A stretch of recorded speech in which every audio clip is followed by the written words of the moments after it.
ada yang ingat ya terkait delik. Nanti kita akan review kembali apa sih delik dan sebagainya. Terus itu sebelum kita mulai delik perkuliahan, saya mau nanya dulu sama kalian, apakah kalian sehat? Alhamdulillah. Sudah siap ya mengikuti perkuliahannya? Jadi karena perkuliahan ini bagi orang yang tidak punya minat, ini sangat berat sekali. Kenapa? Karena bicara pidana dan pemidanaan. Sebelum kita masuk nih, saya sampaikan terkait apa sih pidana dan pemidanaan. Saya mau tahu dulu dari kalian, apa itu hukum pidana?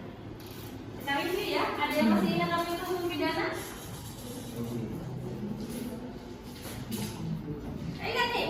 Oke, saudara Kevin. Hukum pidana itu adalah hukum yang mengatur ataupun memberi tentang ketentuan yang berkaitan dengan sanksi pidana. Apabila dilanggar, maka dikenakan hukuman badan. Itu adalah hukum pidana. Oke, good answer. Berarti kalau kita pakai range nilai pengambilan itu nilainya udah A ya? Iya. Ya, 85% udah terjawab benar. Nah, terus selanjutnya adalah tindak pidana. Apa itu tindak pidana?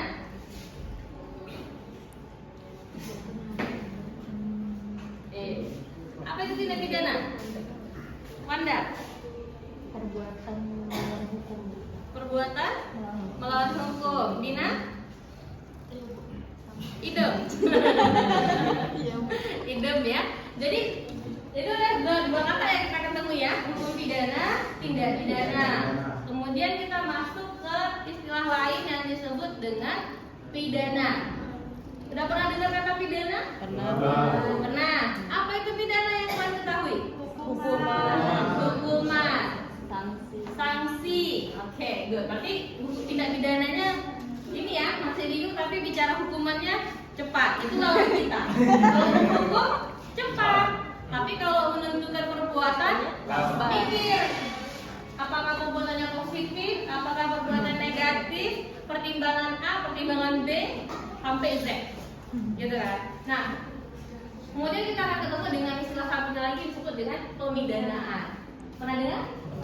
Apa pemidanaan? Oke, good answer Dina. Jadi ketika kita bicara pemidanaan, kita bicara bagaimana proses menjatuhkan hukuman atau pidana melalui proses pengadilan. Ada kata kunci belakang ya? Jadi kalau kalian masih ingat materi hukum pidana dasar kemarin tentang ruang lingkup, saya sampaikan bahwa hukum pidana itu ada dua. Jadi ketika kita bicara hukum pidana material, maka kita perginya kemana? Good answer, KUHP.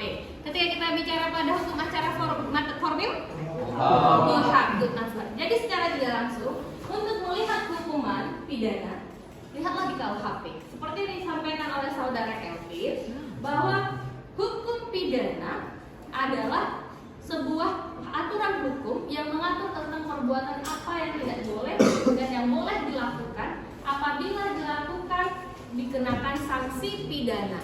Nah, sanksi pidana inilah yang disebut dengan pidana. Di mana kita bisa tahu tentang pidana dan apa itu pidana? Kita lihat ya. Nah, pidana adalah jenis sanksi yang dijatuhkan kepada pelaku tindak pidana. Tadi yang belum lurus adalah tindak pidana.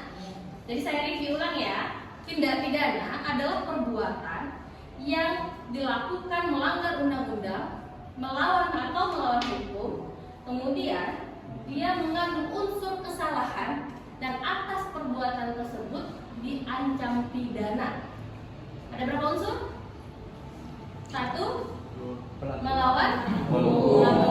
2, kesalahan. 3, ada ancaman pidana. Baru dinyatakan perbuatan tersebut sebagai tindak pidana. Kalau dia hanya pada melawan hukum, pada satu itu saja, melanggar undang-undang, hanya nanti larinya ke perdata. Apa itu? Perbuatan melawan hukum sebagaimana diatur 1365 KUH Perdata. Tapi kita pada materi hukum pidana ini hanya fokus pada yang diterangkan dalam hukum pidana. Jadi kalau kita bicara tindak pidana, ada kata kunci melawan hukum. Lihatnya di mana? Cek KUHP. Ada nggak perbuatan itu dilarang sama KUHP? sebuah perbuatan mengambil barang milik orang lain sebagian atau seluruhnya dengan maksud memiliki, jadi jatuhnya perbuatan itu pencurian. Gimana diatur? 362 KUHP. Jadi kalau misalnya perbuatan itu dia nggak punya maksud memiliki, just what like this. Saya ambil nih handphonenya, saya pegang. Saya lupa, saya nggak tahu nih kalau handphone ini punya dia. Karena semua handphone kita hampir rata case-nya hitam. Handphone saya juga hitam, jadi handphone saya berdekatan dengan handphone si Amal.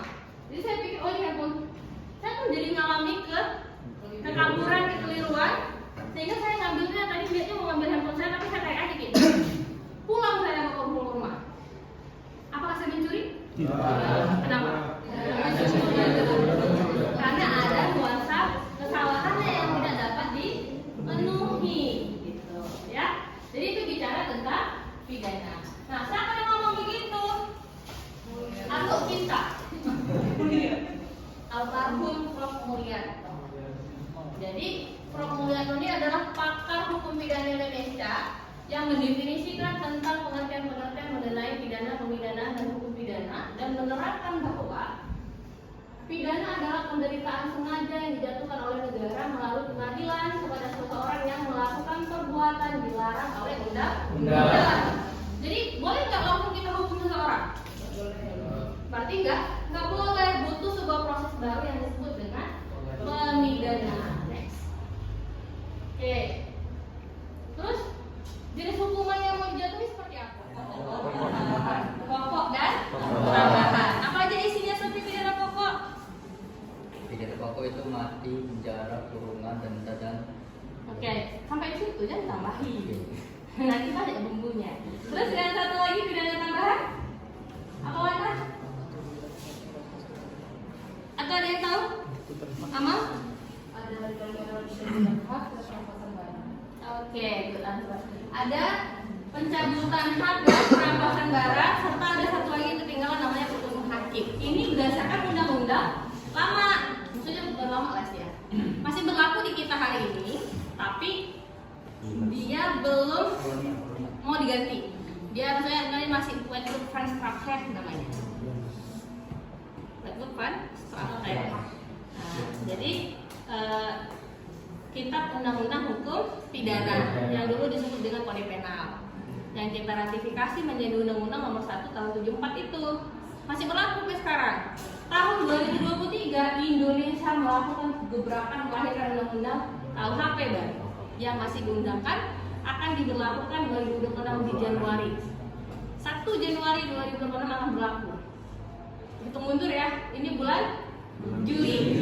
6 bulan lagi ketika kalian menyusun tugas akhir, kalian akan ketemu dengan KUHP baru. Nah, KUHP baru merubah tuh isi dari pidana. Kalau sebelumnya dalam KUHP lama pidana pokok itu masuk di dalam pidana mati, di KUHP baru pidana mati itu menjadi alternatif pidana.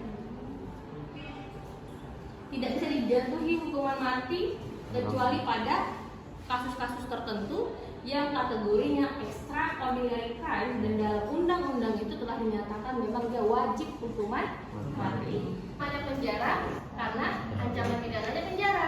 Hari ini apa namanya? Lapas. Apa panjang lapas? Nah, ada nuansa baru yang berubah di situ adalah bagaimana orang yang melakukan kejahatan tindak pidana dikembalikan hatinya, jiwanya, ruhnya, kebaikan dalam dirinya ke masyarakat kembali. Jadi dibinalah dia di dalam lembaga pemasyarakatan. Makanya nama orangnya warga binaan. Nanti kalau mau acara pidana, mungkin kita akan bertemu ya di semester akan datang. Bisa ada dosennya lagi terkait materi mata kuliah hukum acara pidana. Itu nanti akan ketemu kita apa perbedaan pidana, tindak pidana, pemidanaan, terpidana, narapidana, dan satu lagi adalah anak berhadapan dengan hukum.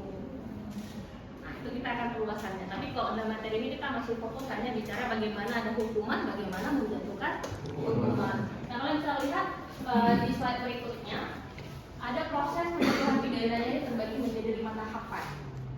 Disebut proses penyelidikan, penuntutan, pemeriksaan di pengadilan. Nah, pemeriksaan di pengadilan ini kan akan ketemu itu Kemudian putusan hakim vonis dijatuhi berapa tahun dia? Contoh pasal 362 tadi. Barang siapa dengan sengaja mengambil barang milik orang lain dengan maksud memiliki sebagian atau seluruhnya dipidana penjara 4 tahun. Nah, ternyata dia nggak punya niat, tapi memang diambil dijualnya. Misalnya dia lupa atau nggak kemana gitu, tapi perbuatannya itu terpenuhi unsurnya. Tapi hakim berpandangan dia orang yang mengalami intelijensia yang tidak baik, misalnya butuh bantuan pendampingan orang lain atau dibuat pengampuan, akhirnya nggak jadi pidana. Itu disebut vonis. Atau sebaliknya, memang dia mencuri, dijatuhi ancaman pidana 2 tahun setengah misalnya dalam bentuk penjara. Nah, pelaksanaan pidana inilah yang tadi kita bicarakan pada level lapas. Setelah jatuh putusan, masuklah dia tahap eksekusi. Setelah tahap eksekusi, jadilah dia narapidana. Narapidana itu hari ini dilembutkan penyebutannya menjadi warga binaan. Oke, sampai di situ ada pertanyaan? Sebelum kita tentukan sebuah kelompok, nanti kita melakukan analisis. Menurut saudara dan lain sebagainya, apakah pidana yang saat ini berlaku di Indonesia sudah mencerminkan rasa keadilan? Sudah mencerminkan tujuan hukum Indonesia dan cita bangsa? Ada yang bisa kasih jawab? Udah mencerminkan keadilan belum? Pidana-pidana yang ada di Indonesia? Belum ya. Nanti kita akan jawabannya nanti akan ada tugas secara tugas mandiri. Oke, baik ya. Jadi untuk berikutnya terima kasih sudah hadir di perkuliahan saya, dan saya harap minggu depan kalian bawa sebuah materi yang sesuai dengan petunjuk di e-learning kita. Silakan buka e-learning masing-masing, tugasnya akan dikirim di situ. Baik, demikianlah perkuliahan kita hari ini. Lebih dan kurang saya mohon maaf pada Allah mohon ampun. Semoga bermanfaat. Wabillahi taufiq wal hidayah. Assalamualaikum warahmatullahi wabarakatuh. Waalaikumsalam warahmatullahi wabarakatuh.